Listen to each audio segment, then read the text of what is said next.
আচ্ছা, মমতার তৃণমূল বনাম মোদির বিজেপি ঠিক কার হাতে দেশের চাবিকাঠি? আসসালামু আলাইকুম, নমস্কার বন্ধুরা। কেমন আছেন আপনারা সবাই? আশা করি ভালোই আছেন সকলেই। আজকের ভিডিওটা নিয়ে আমি খুবই এক্সাইটেড, কারণ আজ আমরা কথা বলবো দুই শক্তিশালী রাজনৈতিক নেতা, একদিকে মমতা বন্দ্যোপাধ্যায় এবং অন্যদিকে নরেন্দ্র মোদীকে নিয়ে। তাদের নেতৃত্বে থাকা দল তৃণমূল কংগ্রেস এবং বিজেপি, যেগুলি ভারতের রাজনীতিতে নিজেদের শক্ত অবস্থান গড়ে তুলেছে। আজকের আলোচনা এমন একটি বিষয় নিয়ে যা প্রত্যেক ভারতীয়দের জন্য অত্যন্ত গুরুত্বপূর্ণ। তাই ভিডিওটি প্রথম থেকে শেষ পর্যন্ত মনোযোগ সহকারে দেখুন। বন্ধুরা, ঠিক আমরা জানি রাজনীতি কখনোই সহজ বিষয় নয়, কিন্তু আজকের ভিডিওটিতে আমি চেষ্টা করব একদম সহজ ভাষায় এই দুই নেতার কাজ এবং তাদের দৃষ্টিভঙ্গির মধ্যে পার্থক্যগুলো তুলে ধরার। তাদের নেতৃত্বে ভারত কিভাবে এগোচ্ছে সামনের দিকে, আর দেশের ভবিষ্যৎ কার হাতে থাকতে পারে, সেটা নিয়েই আজকের আলোচনা। তাহলে চলুন প্রথমেই কথা বলি আমাদের পশ্চিম বাংলার মাননীয় মুখ্যমন্ত্রী মমতা বন্দ্যোপাধ্যায়কে নিয়ে। মমতা বন্দ্যোপাধ্যায় হচ্ছেন, সহজে ভাষায় বলতে গেলে, আমাদের বাংলার দিদি। মমতা দিদি বাংলার সেই নেত্রী যাকে আমরা সবাই দিদি বলে ভালোবাসি। মমতা বন্দ্যোপাধ্যায় একজন সংগ্রামী নেত্রী, যিনি শুধু রাজনীতিতে নয়, সাধারণ মানুষের জীবনে সেরা পরিবর্তন আনতে কাজ করে যাচ্ছেন। তার পুরো জীবনটাই সংগ্রাম, আর সেই সংগ্রামের মধ্য দিয়ে তিনি বাংলার মুখ্যমন্ত্রী হয়েছেন। কিন্তু মমতা দিদির জীবন কেবল রাজনীতি নয়, তার জীবনের মূল লক্ষ্য ছিল বাংলার মানুষের পাশে দাঁড়ানো। মমতা বন্দ্যোপাধ্যায় তিনি বলেন যে রাজনীতি মানে মানুষের জন্য কাজ করা, মানুষের পাশে দাঁড়ানো, তাদের জীবনে ভালো কিছু পরিবর্তন নিয়ে আসা। আর এই কথাটি তিনি শুধুই বলেননি, তার কাজের মধ্যেও সেই কথা প্রমাণ করে দেখিয়েছেন। আমরা যদি আরও দেখি, মমতা দিদির অন্যতম প্রকল্প হলো কন্যাশ্রী। এই প্রকল্পে মেয়েরা স্কুলে পড়াশোনা করতে পারছে এবং আর্থিক সহায়তা পাচ্ছে।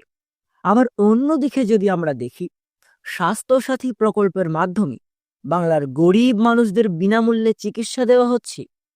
এছাড়া খাদ্যসাথী, দিশারি, কল্পসাথী, এমন আরও অনেক প্রকল্প রয়েছে যা মানুষের জীবনযাত্রা সহজ করে দিয়েছে। মমতা বন্দ্যোপাধ্যায় তিনি সব সময় কি বলেন জানেন? তিনি বলেন, বাংলার উন্নয়ন আমার জীবনের সবচেয়ে বড় লক্ষ্য, আর তাতে জনগণের উন্নয়ন অগ্রাধিকার পাবে। ঠিক মমতা দিদি তার নিজের আদর্শে বাঁচেন এবং মানুষের জন্য তার কাজের মাধ্যমে তিনি রাজ্যের মানুষের কাছে বিশেষ স্থান তৈরি করেছেন। এবার আসি ভারতের বর্তমান প্রেসিডেন্ট নরেন্দ্র মোদীজিকে নিয়ে। হ্যাঁ, মোদীজির নাম শুনলেই ঠিক যেন অনেকের মাথায় প্রথমেই প্রশ্ন আসে, নয়া ভারত, আত্মনির্ভর ভারত আর ডিজিটাল ইন্ডিয়া। মোদী দেশবাসীকে দেখিয়েছেন রাজনীতি শুধু ক্ষমতার জন্য নয়, বরং দেশের উন্নয়নের জন্য কাজ করার একটি উপায়। ঠিক আমরা যদি দেখি, মোদিজি শুরু করেছিলেন গুজরাটের মুখ্যমন্ত্রী হিসেবে, আর সেই সময়ে তার কাজের মাধ্যমে গুজরাটে উন্নয়নের আলো ছড়িয়েছিল। আর এখন তিনি ভারতের প্রধানমন্ত্রী হিসেবে কাজ করছেন, যেখানে তিনি দেশের প্রতিটি মানুষকে উন্নতির পথে এগিয়ে নিয়ে এসেছে। দেশের প্রত্যেকটি গরিব মানুষকে কেন, মধ্যবিত্ত বড়লোক প্রত্যেকটি মানুষকে ভারতীয় প্রেসিডেন্ট নরেন্দ্র মোদী ঘর দিয়েছেন। অনেকের মাটির বাড়ি ঝড় বৃষ্টির সময় অনেকে কষ্ট করে, অনেকের বাড়ি জলে ভাসে। এই উদ্দেশ্য করে মোদী সরকার দেশের প্রত্যেকটি মানুষকে ঘর দিয়ে সাহায্য করেছেন। মোদি এমন একজন নেতা যিনি মনে করেন দেশের ভবিষ্যৎ শুধুমাত্র শক্তিশালী কেন্দ্রীয় সরকারের হাতে থাকতে হবে। এত বড় দেশের উন্নয়ন করতে হলে একটি শক্তিশালী কেন্দ্রীয় সরকার থাকতে হবে।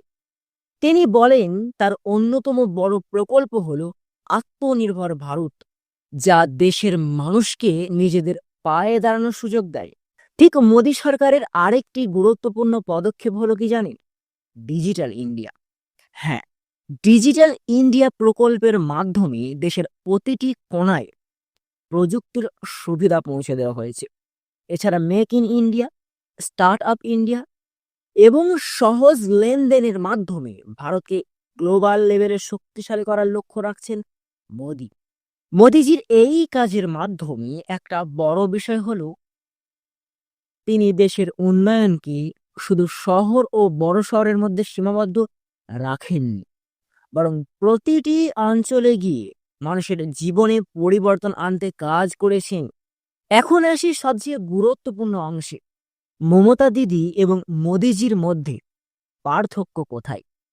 মমতা দিদি যেখানে মানুষের রাজ্যের উন্নয়ন নিয়ে চিন্তা করেন, সেখানে অন্যদিকে মোদিজি পুরো দেশের উন্নয়নের মনোনিবেশ করেন। ঠিক মমতা দিদি বলছেন রাজ্যের অধিকার রক্ষা করা আমাদের দায়িত্ব, আর মোদিজি বলছেন একটি শক্তিশালী কেন্দ্রীয় সরকার ছাড়া দেশ এগোতে পারে না। মমতা দিদি তৃণমূল কংগ্রেসের মাধ্যমে রাজ্যের সাধারণ মানুষ, বিশেষ করে গরিব মেয়েরা এবং কৃষকদের জন্য কাজ করছেন। আর মোদি তার দলের মাধ্যমে পুরো দেশের উন্নয়ন করতে চান। তিনি দেশের প্রতিটি নাগরিকের জন্য শক্তিশালী ভিত্তি গড়ে তোলার কাজ করছেন। তবে পার্থক্য যতই হোক, এই দুই নেতার লক্ষ্য একটাই, দেশের মানুষের জন্য ভালো কিছু করা। আমার শেষ কথা বন্ধু, রাজনীতি মানে কেবল শক্তি ও ক্ষমতার খেলা নয়। রাজনীতি মানে দেশের মানুষকে ভালো জীবন দেওয়া, তাদের উন্নতির জন্য কাজ করা। মমতা দিদি এবং মোদিজি দুজনেই এই কাজগুলো করেছেন তাদের নিজস্ব উপায়ে। এখন আপনারাই বলুন, কার হাতে দেশের চাবিকাঠি থাকা উচিত? মমতা দিদির নেতৃত্বের মধ্যে কি রাজ্যের উন্নয়ন সম্ভব, নাকি মোদিজির নেতৃত্বে পুরো দেশের উন্নয়ন সম্ভব? আপনার মতামত আমাদের সঙ্গে শেয়ার করুন। আজকের মধ্যে এখানেই শেষ করছি। সকলে ভালো থাকুন, সুস্থ থাকুন। Take care.